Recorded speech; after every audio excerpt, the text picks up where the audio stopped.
2D platformer is my favorite genre of video game, ever, and you would think that as the company who invented the genre, Nintendo would put a little bit more love and effort into their flagship 2D platformer franchise. But when other studios and independent developers are out here putting out games like Donkey Kong Country Tropical Freeze, Sonic Mania, Shovel Knight, Celeste, Nintendo has been more than content putting out extremely similar cookie-cutter 2D Mario games for almost 2 decades. The new Super Mario Bros. Series are all completely fine, functional video games, but people have been craving for Nintendo to put the same effort, love, and care that they put into their 3D games into the 2D Mario games as well. But, alas, the fans' wishes were granted in the June 2023 Nintendo Direct, where they showed off Super Mario Bros. Wonder for the first time. It looked as if Nintendo was finally putting 3D Mario love and effort into a 2D Mario game. Before jumping into Super Mario Bros. Wonder, I replayed Super Mario World as well as the entire new Super Mario Bros. Series. Except Mario U, because Luigi U is literally just that game but with better levels, so there's no reason to. Out of the new Super Mario Bros. Series, my favorite game in there is New Super Mario Bros. 2. I think it combines the best elements of DS and Wii while also having the best level design in the series. If you count Luigi U, however, that's my favorite game in the new Super Mario Bros. Series, and Mario isn't even in it. Luigi U only takes a couple hours to beat, but that's because it's constantly hitting you with well-designed, fast-paced gameplay. Overall, I'd say Luigi U blows the entire new Super Mario Bros. Series out of the water. But if you want to talk about the best 2D Mario games in general, allow me to introduce you to the newer Super Mario Bros. Games. Newer Super Mario Bros. Wii and DS are full fan-made ROM hacks of new Super Mario Bros. Wii and DS. These games change up absolutely everything about their original counterparts. New world themes, new levels, new music, new enemies, new bosses, new everything. Newer Wii even has a new interconnected world map that does it better than new Super Mario Bros. U does. Even though newer Super Mario Bros. DS doesn't have the same interconnected world map and like a million new worlds that newer Super Mario Bros. Wii has, I'd say it's definitely the superior of the two games, and it is personally my favorite 2D Mario game to date, and it's not even made by Nintendo. I cannot recommend these two games enough. And if you want to count any 2D platformer ever made, I would say the two kings of 2D platformers are Sonic Mania and Donkey Kong Country Tropical Freeze. For both 2D and 3D, I think these are the two best platformers ever made. So the question remains, will Super Mario Bros. Wonder be able to top these games?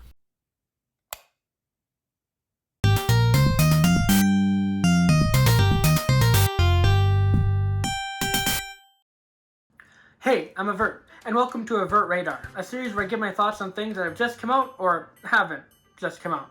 Today on the radar, we're going to be looking at Super Mario Bros. Wonder, the latest installment in Nintendo's 2D Mario franchise, and let me just say, this is by far the best in the entire series. It's not even close. Hell, it might even be my favorite Mario game ever made. Mainline, at least. When it comes to spin-offs and whatnot, I still think Mario Kart 8 Deluxe will have it beat, but this is still some pretty good stuff, and it most likely will beat out Odyssey and every 3D game for me as well. I will say though, it doesn't exactly reach the heights that Donkey Kong Country Tropical Freeze and Sonic Mania reach, but it does get pretty close, and that's really impressive for this stagnant franchise. So, another thing to note is that, this game costs as much as New Super Mario Bros. U Deluxe. This is legal, but, yeah, let's just get into it. I'm really excited to talk about this one, so let's just do this, you know? Let's go! Mario Wonder plays as your standard Mario fare. However, I will say that I think this is the current best 2D Mario physics engine in the entire series. You know, you can do your basics, run, jump, grab. Like in Super Mario World, you can actually throw shells up in this game, which is used for some puzzles and challenges, which is really neat. I hope this comes back in every future 2D Mario game. You can collect power-ups, which I'll talk more in detail about those later, but you got your classic Fire Flower and new items. You go through 6 worlds. Well, 8 worlds if you want to count the Petal Isles and the Special World, which I do. So 8 worlds in total to get through. And you may be thinking to yourself, okay, so this game is definitely shorter than the new Super Mario Bros. Series. However, even though there are less worlds, the worlds themselves are longer. So that was my biggest fear going into this game, is that it wouldn't have a good runtime. But I am really happy that the runtime of this game is longer than any of the new Super Mario Bros. Games. So that that worry has completely been averted. The 8 worlds in this game are PIP Rock Plateau, Fluff Puff Peaks, Shining Falls, Sunbaked Desert, Fungi Minds, Deep Magma Bog, Petal Isles, and Special World. I will give more in-depth thoughts on all of these later. There's also a pretty big selection of characters for you to choose from. Mario, Luigi, Peach, Daisy for the first time in a 2D Mario game. You got the Yoshis, Nabbit, Blue Toad, Yellow Toad, Toadette. Really good selection of characters overall. I will say though, I don't really like that the Yoshis are easy mode. It's not the biggest deal in the world, but maybe if they could have added like a toggle or something, you could like switch it on or off so that you could play as the Yoshis with taking damage or without. Or maybe if like different colored Yoshis could take damage and different colored ones didn't. Like if the red and yellow Yoshis did take damage, but then like blue and green didn't, you know, something like that would have been really nice. But they didn't do that, which is kind of unfortunate, but it is really nice to have this many characters in a 2D Mario game. The story of this game isn't anything special in the slightest, like whatsoever. It's literally just Mario and friends are invited to the Flower Kingdom, which it is cool if there's a new kingdom. Like if there's a Mushroom Kingdom, then obviously there'd probably be a Flower Kingdom somewhere. It gives them an excuse to make an entirely new world instead of the same exact world themes we have every single game, so that's nice. So then anyway, there's just a Wonder Flower seed thing they have just sitting around in the middle of the open, and then Bowser comes and grabs it, and then bro turned himself into a castle, funniest shit I've ever seen, and then he goes around just wreaking havoc on the entire Flower Kingdom. So now, it's up to Mario and friends to go stop him, save the day, and win happily ever after. The end, done. I mean, it's not Peach gets kidnapped again, but it's still like, yeah, it's only there to drive forward the gameplay, so I don't really mind. The opening section, however, is completely gameplay. You just get introduced into the game, you get to play through it, and then boom, cutscene. I really like that. It just gives you a quick introduction to the controls, and I think more 2D platformers should do this more often. The art style also got a major overhaul from the new Super Mario Bros. Series, but not so much that it's unrecognizable. This feels like a natural evolution of what the new Super Mario Bros. Art style is. Like, new Super Mario Bros. U still has that sort of like hand-drawn art style to it, but this is just taking that to the next level. And it's not just the art style that got a massive overhaul. The animations got an even bigger overhaul than the art style. All the character animations in Mario Wonder are just so expressive, so full of life and personality. Like when Mario goes through a pipe and he loses his hat just to grab it before coming out, and then when you go through the pipe as an elephant, Mario's just trying to squish through there. It's amazing. People have already made a lot of comparisons to the animation here versus the animation in the new Super Mario Bros. Series, and it is night and day. Watching Mario go from going down the pipe slowly as if you're dragging an icon on your computer across the screen to now, this same level of animation and detail also applies to the enemies. You see the Goombas get really scared when you splash water on them. Koopa Troopas start shaking whenever there's a bubble approaching them. It's really good stuff. The game also has an interconnected world map, like in New Super Mario Bros. U. The way the map works is that sometimes it'll be just like across some lines, like how normal Mario games work, but then once in a while it'll throw you in an open area in which you can choose what you want to do next. In the middle of the world map is the Petal Isles, which you'll be coming back to every time you beat a world. It's kind of like the hub world, basically. So you beat World 1, you go through Petal Isles, and then you go to World 2, go through Petal Isles 3, so on and so forth. I'll talk about the worlds in more detail later, but first I want to go into more depth on the items. Super Mario Bros. Wonder has the Fire Flower along with 3 brand new power-ups. The new power-ups are the Elephant, the Bubble, and the Drill. The elephant power-up is just that. It turns whatever character you're playing as into an elephant. I think the elephant suit is the first time in 2D Mario history in which you actually turn into the item. For instance, in Super Mario Bros. 3, the frog suit, you wouldn't actually turn into a frog, it's just a suit. Whereas in Mario Wonder, the elephant power-up actually turns you into an elephant.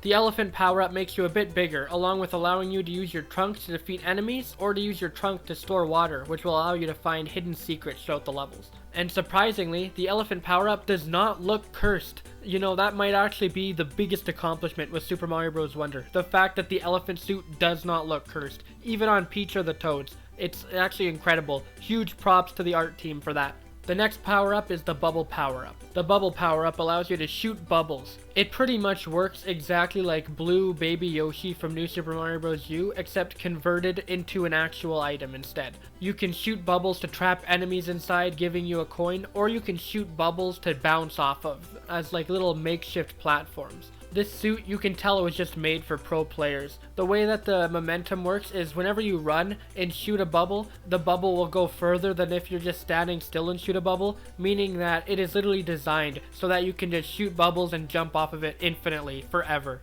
And the final power-up is the drill power-up. The drill power-up is extremely versatile, and it allows you to use it in several different ways. You can use it as a shellmet from Super Mario Maker, where whenever an enemy falls on top of you, the drill will just hit them. Or, you could use it to burrow under the ground, or burrow into the ceiling. It's a really cool power-up. And then the fire flower is just exactly the same as it was before. You know, not much to talk about there. That's it for the power-ups.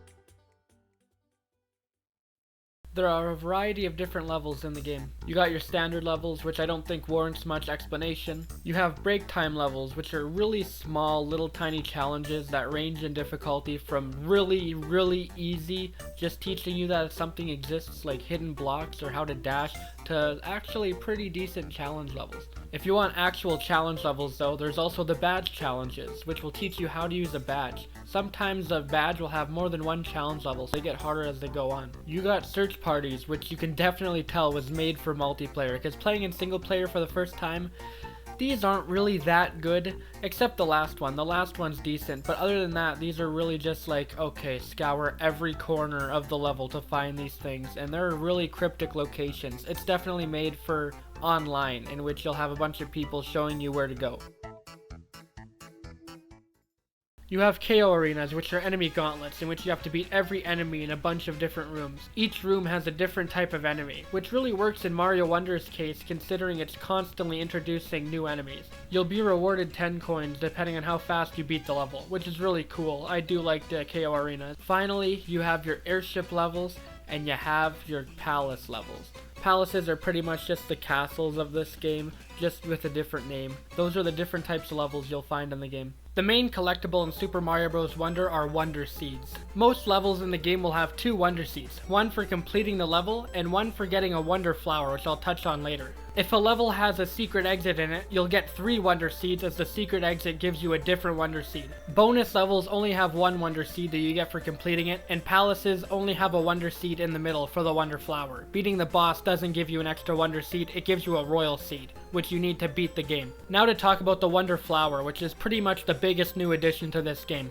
Every single main level in Super Mario Bros. Wonder contains a Wonder Flower, which when touched will make wacky shenanigans hijinks ensue. I don't want to talk about any of the really cool Wonder effects as those are best experienced for yourself, but for some earlier examples, there's a Wonder effect that makes shooting stars fall from the sky and you have a timer, but every time you get a star, the timer resets. There's one that makes your character extremely elongated, and there's one that makes the pipes do the wiggly worm. After completing the Wonder effect, you will get the Wonder Seed. Surprisingly, there are very few repeats on Wonder effects. Almost every single level in the game has a brand new Wonder effect, which is really impressive.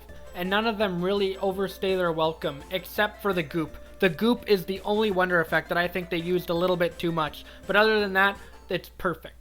Alright, let's go through every world in the game and I can give my thoughts on all of them. The starting world is PIP Rock Plateau, which is extremely meaty for a first world. Like, you will be thinking to yourself, alright, this world's about to end any second, but nope, 15 different paths. For a starting world, it's pretty damn good. It even has a lot of different variety in terms of levels. There's an autumn section, a swamp section, normal ground section. It makes an extremely good first impression. Second world is Fluff Puff Peaks, which is half Snow World and half Cloud World. Both halves of Fluff Puff Peaks are really good, but I definitely prefer the Cloud half as I really like athletic levels in Mario. World 3 is Shining Falls, which is by far the shortest world in the game. I mean, this is a great world, but it's really held back by the fact that it's so short that it actually feels incomplete. Shining Falls is one of 2 worlds that doesn't have a palace, the other being World 5.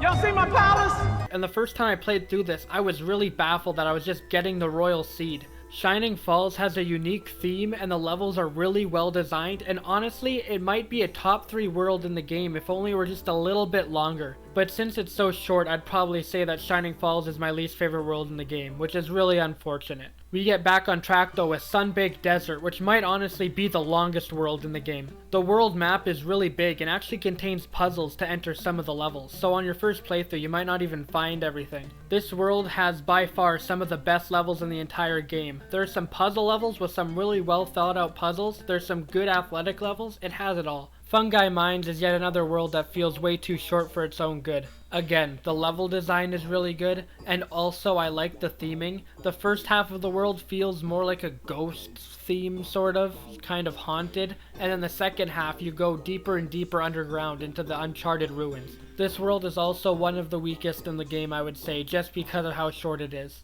World 6, Deep Magma Bog, is a great lava world.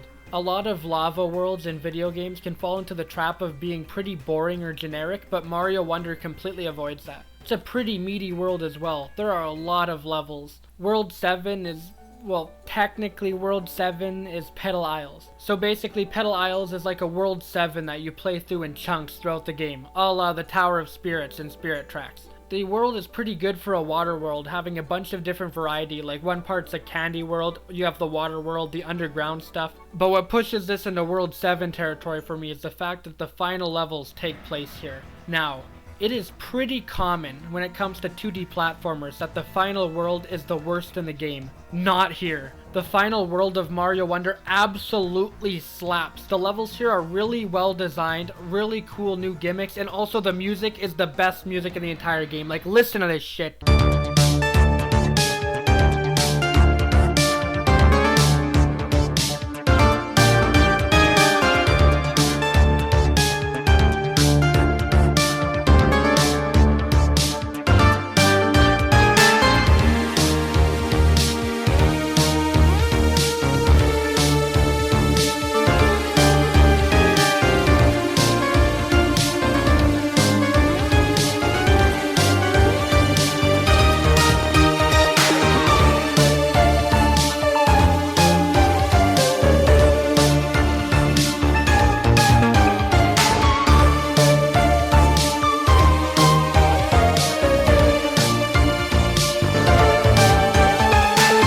Such a great finale world. But then, just like in every Mario game, there is a special world. Every world in the game has a route to the special world that you need to unlock through a secret exit. This world is where you start to get your 5-star difficulty levels. Although I don't think any of them get too hard until you get to the final 4. The Way of the Goomba, the final Piranha Plant Reprise level, and then the 2 final levels. That's right, 2 final levels. There's a final challenge, the Wonder Gauntlet, and you get to that, you're like, oh, I beat the game. And then the game tells you, oh yeah, by the way, there's actually a final challenge. And that level is, oh my god. So the final test badge challenge is pretty much like the perfect run or champion's road of Mario Wonder. It'll make you use almost every single badge in the game. And since that a lot of people have played really hard levels in Mario Maker 2, this is a really good way to make it so that Nintendo still has control over the difficulty, because the badges are not in Mario Maker, so you don't have any practice with them, meaning that professional players will still have difficulty with this level. It may not be anywhere near as hard as Champion's Road, but I still think it's a worthy final level for Mario Wonder. A new addition to Super Mario Bros. Wonder are the badges. You can equip one of these before a level, and it will change the way that you play the game. There are 3 types of these badges: Action Badges, Boost Badges, and Expert Badges. Action Badges basically change up your actions, making you play the game a little differently. Boost Badges give you a little boost, which is good for if you're struggling through a level. And the Expert Badges are for experts only, as they either are hard to use or they make the game harder. I'm just gonna quickly blow through literally every badge in the game, so... The parachute cap is a giant parachute that you can use to slow your fall and also glide. Floating high jump makes you jump higher, like Luigi's ability in Super Mario Bros. 2. It makes the entire game play like Luigi U. Fast dash makes your dash a little bit faster. Wall climb jump changes your wall jump so that the first wall jump you do, you go straight up instead of bouncing off. Crouching high jump is another move ripped straight out of Super Mario Bros. 2, where you can charge your jump height by crouching. Grappling vine is absolutely awesome, and I've wanted a grappling hook item in a Mario game since I played Phantom Hourglass for the first time and saw the hook shot. It works exactly like the hook shot. You jump, do a grapple vine, grapple to a wall. It is absolutely amazing. Best badge in the game. Dolphin Kick increases your underwater speed, so you can press ZR to go really fast. It kind of controls a little bit like Donkey Kong Country Tropical Freeze Swimming, but not as good. Timed High Jump is pretty much the triple jump, but it only works 2 times, so it's pretty much just a double jump basically. And the final action badge in the game is the Boosting Spin Jump, which turns your midair twirl into a double jump. On to boost badges, the first one is the Coin Reward, which gives you coins for defeating enemies. Safety Bounce badge will make it so whenever you fall into a bottomless pit or lava, it'll bounce you back out 1 time. The Coin Magnet badge attracts nearby moolah. Auto Super Mushroom badge will make you start the level off with a mushroom. The Rhythm Jump badge will give you coins for jumping in rhythm. The Add Exclamation Blocks badge is pretty much like the Switch Palaces from Super Mario World. Equipping it will make a bunch of different exclamation blocks appear throughout the level. The Sensor badge will give you an indication when you're close to a purple 10 coin or a Wonder Flower, kind of like Squawks in Donkey Kong Country Returns. And the final 4 boost badges are all just oops, all specific item. They all just make it so that every single item block in the game has one specific item. The Expert badges are where this gets really spicy. The Jet Run badge makes it so you non-stop run extremely fast forever. You can also run in the air for a little bit using it. The Spring Feet badge works like the Spring Mushroom in Mario Galaxy. You will non-stop be boinging, and you can boing really high. The Invisibility badge makes you invisible. Yup. And finally, the final badge in Super Mario Bros. Wonder is your 100% completion reward, which, well, I'll just let this work of art speak for itself. Wowie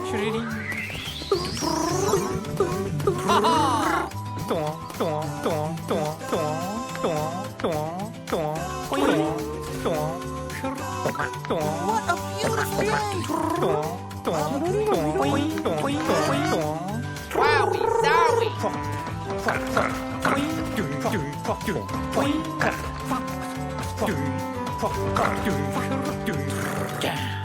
Those are all the badges in Mario Wonder. The next thing to talk about would be the bosses, and yeah, this is the weakest part of the game. I mean, I guess that's not too surprising since like bosses are pretty much the worst part of every good platformer, but it's still a shame nonetheless. It's not even that the bosses are really bad exactly, they're still completely fine bosses. My main issue is that all the bosses are pretty much just Bowser Jr. over and over again. Like the new Super Mario Bros. Bosses weren't exactly the best, but at least there you had Koopalings. Like every world you'd have a boss and every boss would be a different Koopaling. Here we've actually regressed where it's just a Bowser Jr. every time and not even every world has a boss. World 3 and 5 end with you literally just receiving the Wonder Seed. Like, that's it. It's so anticlimactic. You do the whole world, you get to the end, you're expecting a boss. No, here's the Wonder Seed, the end. Every time I got to one of those points, I was like, wait, really? That's it? To give suggestions for what you could use for World 3 and 5's bosses, World 3 you could have it so that you like fight Master Poplin at the end. Like, alright, you've gone through all of my challenges. Now for the final trial. You must whoop my ass in hand-to-hand combat. Like, anything at all would be better than just getting the Wonder Seed with no build-up. Then for World 5, you could have it so that, okay, the miners are being trapped. Why are they trapped? You go down into the mine. The further down you get, the spookier it gets. And then you get to the area where the Poplins are, and you find out that King Boo has shoved them into a painting. And you have to beat a King Boo boss in order to rescue him from the painting. Like, anything.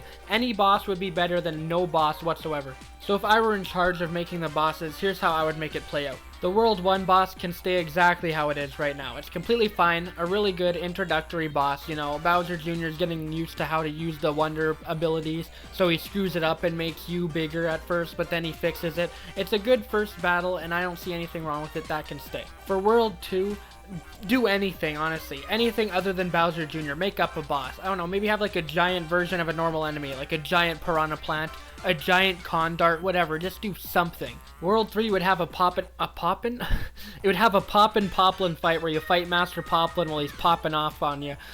You could fight him, I don't know, maybe he'd be like riding a giant hoppy cat or something. You know, maybe he could like poof around all over the place. Have some sort of battle with him as a final trial. The World 4 boss can also stay exactly how it is. I think it's a completely fine battle. You know, you haven't fought Bowser Jr. in a while. It makes sense story-wise because all the water's being kept in the castle and it's taken away from the sun-baked desert. Also, the boss is just really fun and well designed overall. I think it's perfectly fine. It can stay how it is. For World 5 boss, I did suggest King Boo, but honestly, you could put whatever you want down here. I said King Boo because the early parts of World 5 seem to have like a sort of haunted, ghostly theme to it, with the pumpkins and also the ghost house. It would also make sense with the narrative. You know, the world, you have this mystery of what happened to the miner Poplins, and then you'll go down and you find them trapped in a painting, and then King Boo shows up. That'd be a great fan servicey moment, as well as working with the story. And as for how the boss would play out, I don't know, maybe you'd have to drag him into the light, and then you hit a light block, and it works like that. Maybe you could have a chase sequence sort of thing, like a newer DS. Or maybe you could do both, who knows, maybe there's several phases. You know, this is like one of the final bosses in the game, go all out. As long as you have a boss there at all. And for World 6, the boss here can also remain the same. All the Bowser Jr. fights that I've kept here, World 1, World 4, and World 6, are all completely fine. I have no issues with them being how they are. My biggest issue is that all the fights were just Bowser Jr., and some of the worlds didn't have bosses, but this boss selection I have outlined fixes those issues. And then the final boss is obviously too epic to change. Like seriously, I think they spent all of their boss budget on this one boss, because this one stands out like a sore thumb. All the other bosses are just Bowser Jr. over and over and over again, whereas this boss is like a huge spectacle where you have to like time your jumps and beat with the music. It's really cool stuff, and I wish there was more stuff like it in the game, instead of the creativity only being put into this one boss. And no, I'm not counting the final sections and airships where you hit the button as bosses. They are the equivalent of hitting a goal pole in a normal level, but just for the airship. I am not counting them as bosses, although to be clear, I do not really care that there's no bosses in the airship. I'm completely fine with that. That's all for the bosses. The next thing I want to talk about here is actually the Super Mario Maker games. The reason for that is because I believe Mario Maker and Mario Maker 2 play a big role in Super Mario Bros. Wonder. Not only are some of the ideas in Mario Wonder taken from a lot of Mario Maker fan levels, but the game honestly feels like it was made in Super Mario Maker. From these pot snake enemies in World 4 and the spikes in World 1 that feel that they're only one tile big so that you can place them in Mario Maker, to these spike blocks in World 3 that literally are just the spike blocks from Mario Maker. It makes sense that they'd have to take inspiration from Mario Maker, considering that's pretty much the bar in terms of 2D Mario. Giving players the keys to the Mushroom Kingdom is a great idea, and I love that they did that, but it really raises the bar in terms of 2D Mario, considering fans are going to use every creative idea in the book. Super Mario Maker 2 features almost everything from the 2D Mario series that you could possibly put into a level, along with a lot of new mechanics that you can use as well. So if Nintendo were to make another 2D mainline Mario, it would be really hard to top Mario Maker 2, considering it's pretty much the definitive 2D Mario game. However, they managed to do that with the addition of the Wonder Flower, along with the new mechanics and enemies that weren't present in Mario Maker 2. Mario Wonder's art style is really beautiful, and the game itself looks fantastic, but you can definitely tell it was made with a level editor. It's not like something like, say, Tropical Freeze, for instance, in which they modeled every level in 3D. The reason why I'm waffling on about Mario Maker is because I'm wondering whether Nintendo is going to add Mario Wonder as a game mode in Mario Maker 2 or a future Mario Maker game. You see, when Mario Maker 2 first launched, it came with 3D World, which is a new theme, and since the 3D World had new assets from the other 2D Mario games, it was in a separate section in which if you were to change your game mode to 3D World mid-level, you'd have to erase the entire thing. However, the 3D World game mode has a space right next to it, which would perfectly fit Super Mario Bros. Wonder. Mario Wonder by itself has pretty much everything featured in those other games. However, it also has a lot of new mechanics and ideas that aren't present there, so it would make sense to add it as a game mode right here. Imagine if you could add in Wonder Flower effects from Mario Wonder into your levels. That would be amazing. It would make Mario Maker pretty much perfect at that point. If Mario Wonder were to be added in Mario Maker, I highly doubt it would be in a Mario Maker 3, considering Mario Maker 2 didn't exactly perform as high as Nintendo was hoping. And if it were to be added as DLC to Mario Maker 2, I do not see a world in which it would be free. It would be a paid content expansion. Maybe it would be free with the Switch Online Plus expansion pack membership, like the Booster Course Pass was. Alas, I do not think that it's that probable Nintendo would do this, especially since they have enough ideas that they didn't use in Mario Wonder to make a sequel, and they definitely want to at least do that before giving people the keys to all of the Mushroom Kingdom ever. So yeah, Mario Wonder and Mario Maker is pretty much a pipe dream, but I still wanted to talk about it nonetheless. So in conclusion, Super Mario Bros. Wonder is one of the greatest video games I've played in my entire life, and I cannot believe it is real. Still, anyone can enjoy this game, whether you're a professional player or if you've never touched a controller in your life. And well, talking about professional players kind of makes me want to go on a little side tangent here. So basically, right after I beat Mario Wonder, I went to watch people play the game for the first time. And I gotta say, it is both simultaneously hilarious and infuriating watching professional players play this game.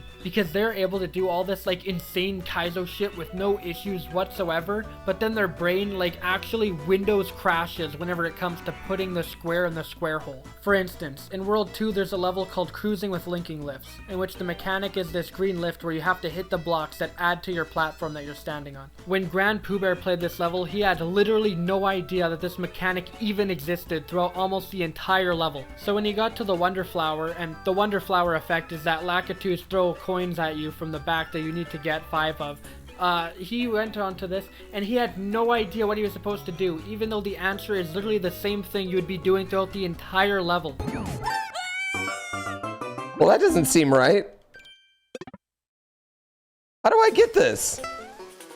And even when he did eventually figure it out, he was doing it the stupid way of ground pounding every block, not knowing that you could hit it from underneath. And in literally a single level over, there's a part where you have to like throw a POW block in order to get a 10 coin, and he had no idea what he was supposed to do despite the POW block being right there. And take a shot every time Ryukar said the words, "I need a bubble suit," when playing the game for the first time. How do I hit that? I don't have the means. I need a bubble. That would be the only way. This doesn't seem good.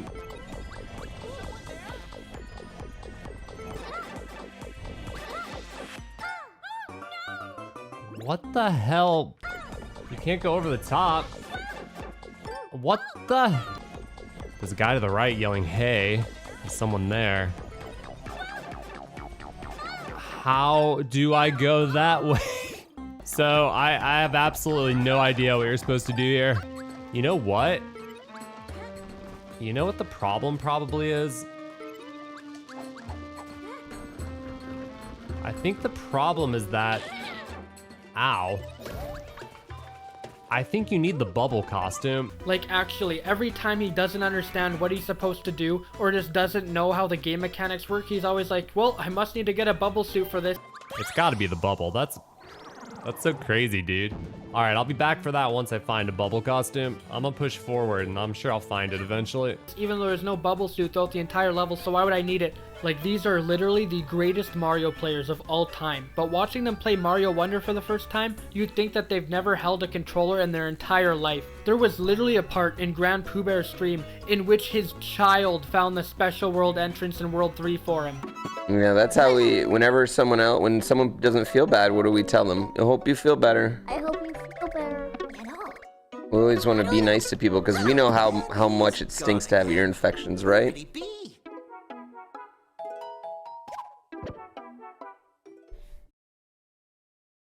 We got Will on Wednesday? Whoa, wait.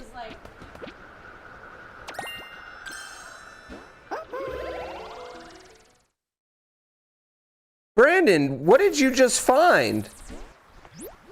What did you just find? Oh my gosh, I didn't find that special world exit. Oh my gosh. Yeah, not me do this whole place. So. The special world entrance being there is something he would have easily known had he bothered to ever press the L button on the map screen during the game, which he eventually does do in World 6, which leads to this absolutely hilarious moment in which he realizes that top of the flagpole was required for 100% completion. I think at the top of all flagpoles, not 100%. I'm wondering if that matters though, actually, like you're totally right. That might matter. You might get something for getting the top of all flagpoles.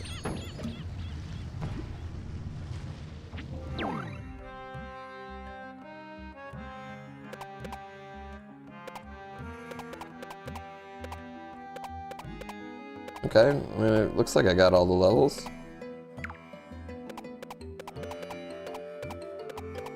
Are these just all the levels you found?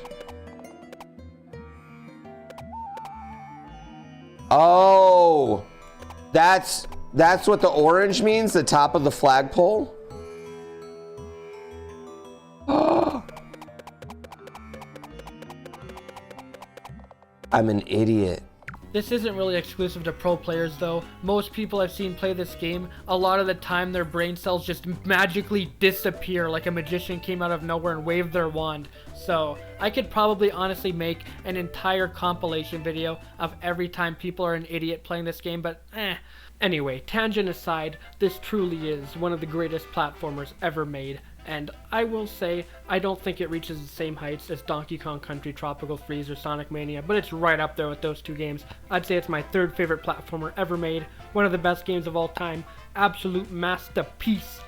And Nintendo, you better make a sequel. I know that you don't make a sequel to any Mario game that isn't Galaxy, but you know, hey, you gotta do it for this one. If you're not doing it for Odyssey 2, you better do it for this, because there are so many things you can do with this game and to make a whole sequel. Apparently they had like a couple thousand ideas that didn't make the cut, so you better use some of those ideas in a future game. So yeah, those are all my thoughts on Mario Wonder, and I am giving it a 10 out of 10. Wahoo!